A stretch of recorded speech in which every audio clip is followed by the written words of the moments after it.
Aku seorang penulis yang biasa hidup dalam tuntutan waktu.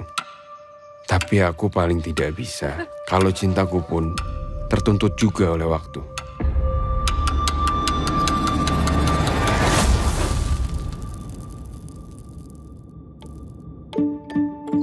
Tempat yang bagus di Malaysia, Brunei dan Singapura, dan kerana itu kita rilis dulu pada Ogos OST dari Melly Goslow, arrangement by Mas Andi Rianto dan dinyanyikan oleh Aina Abdul dan Fabio Aisyah, dan impactnya sangat luar biasa sekali.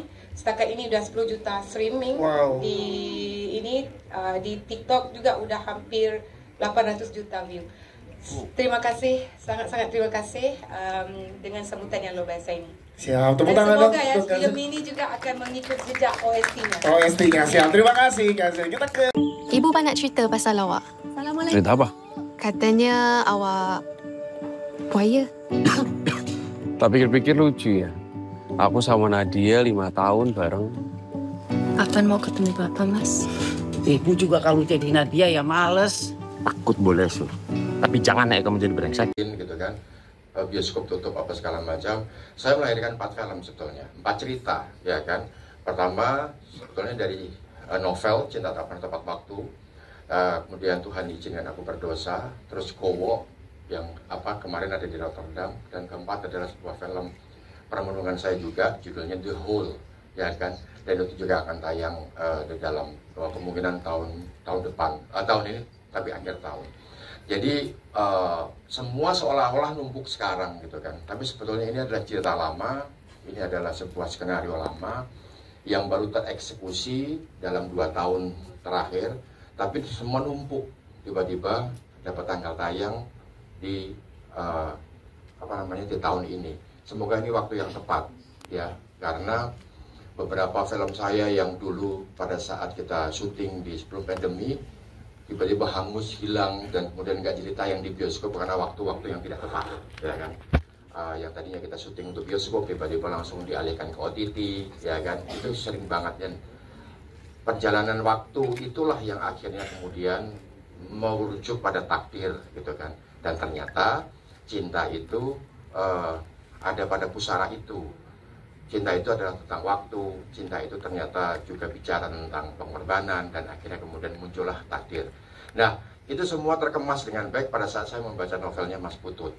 Jadi kayak saya tuh kayak digedor gitu loh, diingatkan gitu. Apalagi kan pada saat pandemi itu kan kita semua dalam keadaan baper ya, sensitif, dikit-dikit bisa marah, bisa nangis sendiri apa segala macam. Jadi novelnya Mas Putut itu pas banget. Jadi judulnya saya ngerasa bahwa cinta tidak pernah tepat waktu. Itu kayak kok kayak sedikit cheesy, tapi ketika kita dalemin ya ternyata itu punya filosofi yang tinggi sekali.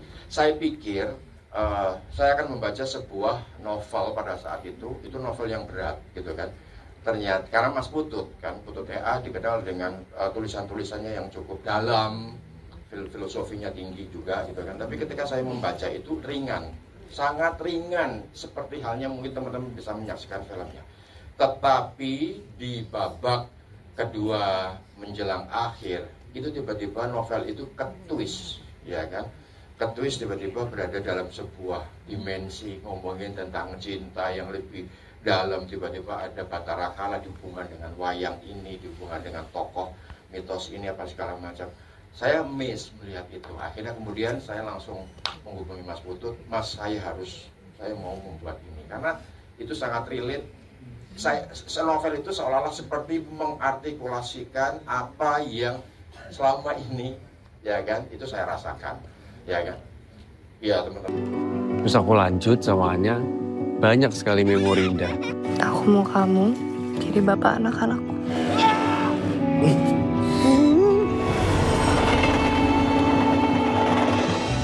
Kepulanganmu kali ini bawa masalah apa?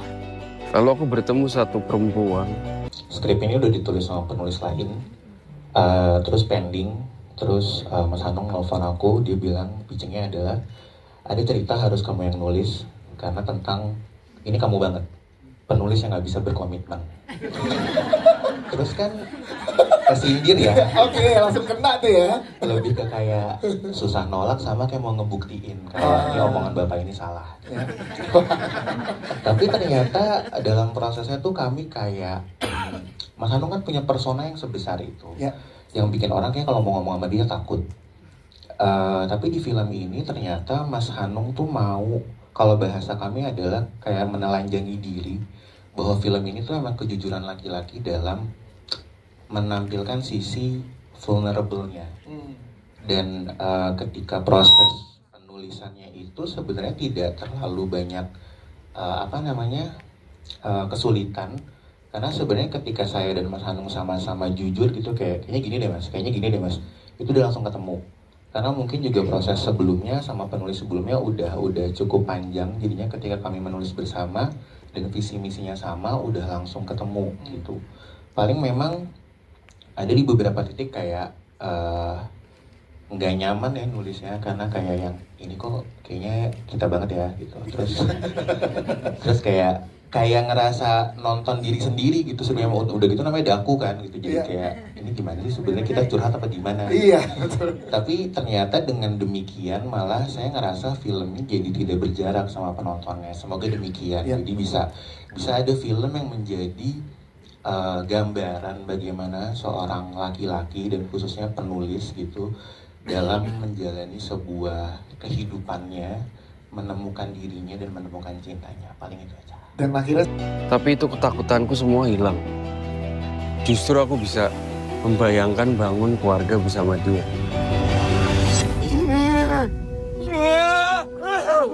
Saya senang. Saya bersyukur dengan apa yang dah jadi. Tapi biarkan semua ini mengalir sesuai dengan alurnya. Aku sama Aina dipertemukan untuk pertama kalinya. Waktu itu oke, ingat banget kita sambil makan ya. Sambil makan terus ada Emily juga yang datang. Nah, pertama kali ditawarkan emang udah excited banget karena memang materi lagunya sangat-sangat menyentuh dan sesuai dengan ceritanya juga aku udah baca. Dan apalagi lagu ini diciptakan oleh seorang Emily Guslow. Nah, dan ini menurut aku pertama kalinya aku berkolaborasi dengan penyanyi yang luar biasa seperti Aina dari Malaysia juga. Jadi ini kesempatan yang luar biasa menurut aku untuk bisa mengambil mungkin dari Aina. silakan Aina. Assalamualaikum. Waalaikumsalam. Sebetulnya saya bersyukur kerana ini adalah salah satu kolaborasi yang menjadi impian juga untuk saya. Of course, apabila saya dilamar dengan lagu, soundtrack dan penulisannya daripada Temeli, who would say no, right? Yeah. It's a dream come true.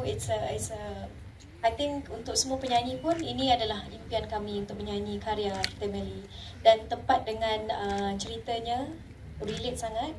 And I think waktu saya berjumpa dengan Fabio pertama kali, kerana di Malaysia Fabio Asher memang sangat popular. Ya. Ya, jadi saya rasa terharu kerana dapat nyanyi bersama.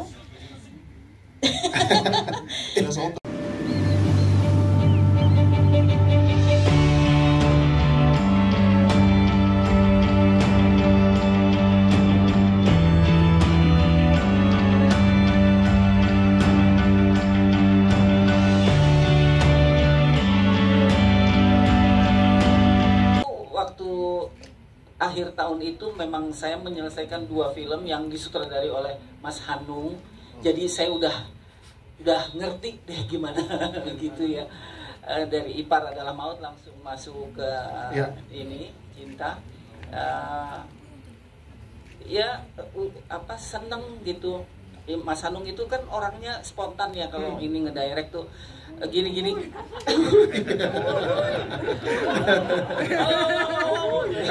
Jadi bisa banyak ini ya, seruannya ya. Banyak Berproses bersama Reval dan juga Om Slamet gimana, Bu Dewi Irawan? Kalau sama Mas Slamet saya udah 4 kali jadi suami istri. Jadinya udah ngeblend banget. Udah ngeblend banget. Nah, anak yang satu ini nih. Ini anaknya baik. Berasa anak banget kayak. Buaya hanya di film ya Bu ya, aslinya baik.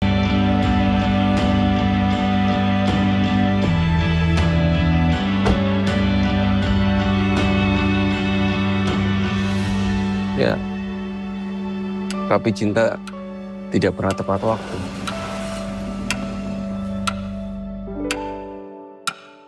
Mungkin itu juga kenapa Hanung memilih saya, karena saya adalah seorang penikmat juga soalnya.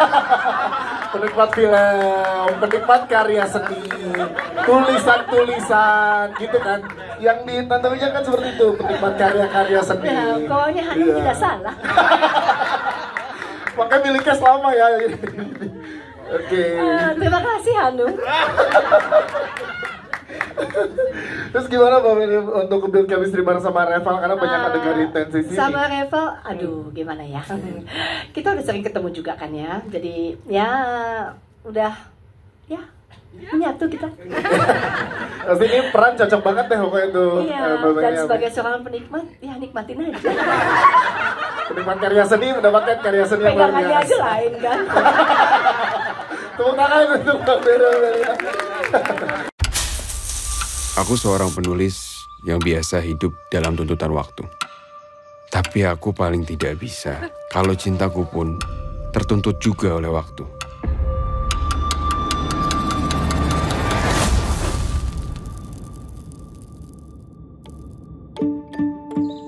Terus baru dari situ gue nyari bentuk perasaannya Manu nih seperti apa, manajemennya seperti apa. Baru ketemu sama Reval di reading gitu. Dan terjadilah Manu seperti di layar yang udah teman-teman nonton. In real life punya sahabat yang kayak Reval, kayak Daku, kayak Daku. Yang playboy kayak Daku. Ya, jadi lo lebih gampang untuk riset dan lain-lain gitu. Ada di circle gue ada. Untuk karakter Manu tuh di sini gue nggak terlalu ribet untuk mendesain karakternya karena ada beberapa background yang mirip dengan gue, kayak profesinya sutradara. Jadi gue tinggal merecall dulu ketika gue buat film indie gimana, nyari investor stresnya gimana, masukin festivalnya gimana. Terus punya teman seperti Daku, karena kita juga aslinya temenan, jadi gampang sih bondingnya. Oke. Rangga Natra, tepuk tangan untuk Rangga Natra. Ibu banyak cerita pasal awak. Assalamualaikum. Cerita apa? Katanya awak buaya. Tak pikir-pikir lucu ya. Aku sama Nadia 5 tahun bareng. Kapan mau ketemu Bapak, Mas? Ibu juga kalau jadi Nadia ya males. Takut boleh, Sur. Tapi jangan ya kamu jadi brengsek. Lambat sedikit kerana telat. Okey, bercerita mengenai Sarah, apa yang memudahkan untuk saya membawa watak Sarah adalah kerana Sarah ini memang orang Malaysia. Jadi language-nya boleh bercakap seperti biasa, seperti orang Malaysia. Jadi Mas Hanung ada bilang enggak perlu risau pasal bahasa Indonesia atau bahasa Malaysia. Just go with the flow, cakap saja.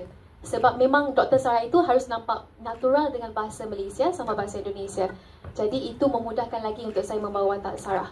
Dan pengalaman saya bekerja bersama Mas Hanung dan tim semua sangat-sangat seronok.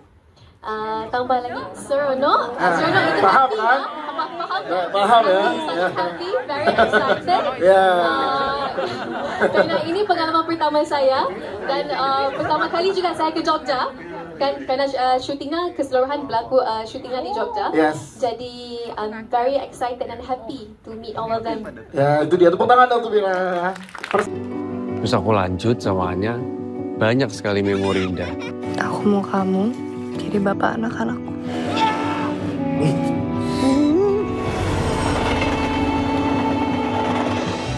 Kekuranganmu kali ini bawa masalah apa? Lalu aku bertemu satu perempuan. Aku sama sih sebenarnya, aku agak akhir-akhir juga ya. Tapi kayak kita semua akhir-akhir ya. Cuman alhamdulillah maksudnya sama sih, sama seperti yang lain. Yang pasti berkomunikasi sama Mas Hanung, ini kira-kira karakternya mau dibuatnya seperti apa. Walaupun aku juga ada interpretasiku sendiri gitu setelah baca full script. Selain itu juga alhamdulillah Mas Hanung juga memberikan arahan yang cukup istilahnya jelas lah untuk karakter aku mau seperti apakan gitu. Dan kalau untuk sama Reval, kita sebelumnya sudah pernah syuting bareng juga sebagai pasangan. Jadi ya itu mempersingkat waktu sih sebenarnya untuk mungkin cari chemistry juga gitu. Dan apa ya, mungkin yang bikin agak gimana karena kita udah lama gak ketemu tapi kita temenan sebenarnya gitu. Jadi Reval. Kalau sudut pandang seorang Nadia Arina terhadap karakter Nadia tuh seperti apa dalam memandang cinta sih? sebenarnya karakter Nadia ini menurutku visual perempuan-perempuan Indonesia banget ya, gitu, yang kayak melakukan banyak cara sebagai pacar gitu, biar gue harus bisa sebaik mungkin biar cepetan dinikahin gitu. Tapi ternyata nggak ngaruh juga, bukan tergantung di kitanya juga gitu loh, tergantung di laki-lakinya sebenarnya melihat relationshipnya seperti apa gitu. Jadi mungkin banyak banget yang akan relate gitu, kayak gila ya gue udah beresin kosan kayak gitu loh tiap hari, makanan tiap hari gue kirimin ke rumahnya, gila gue nggak dinikah-nikahin juga gitu kali ya. Tapi itu ketakutanku semua hilang. Justru aku bisa membayangkan bangun keluarga bersama dia. Saya senang, saya bersyukur dengan apa yang dah jadi.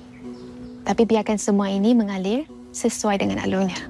Apa-apa soal penulis kan sebenarnya, dan emang bener-bener nol nih sebagai Reval Hadi, kayaknya nggak tahu penulis tuh kayak gimana. Tapi karena ini pertama kalinya juga sama Mas Hanung di direct, Mas Hanung ngerti gitu visi misi untuk karakter Daku tuh seperti apa, dan gue sangat percaya gitu dari cara mereka memiliki intuisi, terus juga orang yang pengennya bebas gitu. Ya gue ambil dikit-dikit yang mirip sama gue, cuman yang paling mirip di sini justru kisah hidupnya gitu, ada relate-nya gitu, pernah pacaran juga 5 tahun sama perempuan dan akhirnya gue merasa tidak siap dan dia akhirnya sebulan kemudian nikah gitu. Oh, ada part ada realnya. gitu. Coba dari sisi penulisnya paling banyak tanya-tanya sama Sanong sih.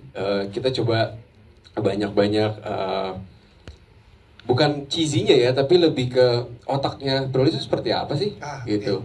Mereka tuh cara melihat perspektifnya itu kan luas banget ya, dan instingnya tuh kuat gitu. Paling itu sih yang dituang ke karakter Dakunya. Kan tadi Mas Hanung bilang